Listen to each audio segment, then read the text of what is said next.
বেশ কয়েক মাস আগেই আমি মোদি কেয়ারের মেম্বারশিপ নিয়েছি। আমি কয়েকগুলি জিনিসপত্র নিয়েছি, যেগুলি সবই আমাদের দৈনন্দিন জীবনে সকাল থেকে রাত অবধি ব্যবহার করা প্রয়োজনীয় জিনিস। যেমন ধরো কফি, কোলগেট, তারপরে আচার। বেশ খারাপ না, সবগুলো এখনও ইউজ করে ওঠা হয়নি। আজকে আমি বিকেলের দিকে একটু বাইরে গিয়েছিলাম আমার কাজের সূত্রে আর কি। তো বাইরে গিয়ে আমার দুপুরের খাবারটা বাড়িতে খাওয়া হয়নি, তাই ভাবলাম আমি একটু রেস্টুরেন্টে ঢুকে পড়ি। সেখানে ঢুকে আমি খেলাম একটু এগরোল, তারপরে বাড়ির জন্য একটু মিষ্টি নিলাম।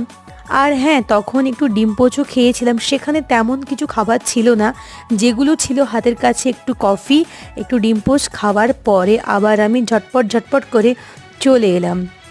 আর এই দেখো আমাদের বাড়ি থেকে ফেরার পথে সাঁকো মানে সেতু আর কি, যেটা হয়ে গিয়েছে, কত সুন্দর লাগছিল। আর কিছু কেনাকাটা করে বাজারের থেকে বাড়ি চলে এলাম।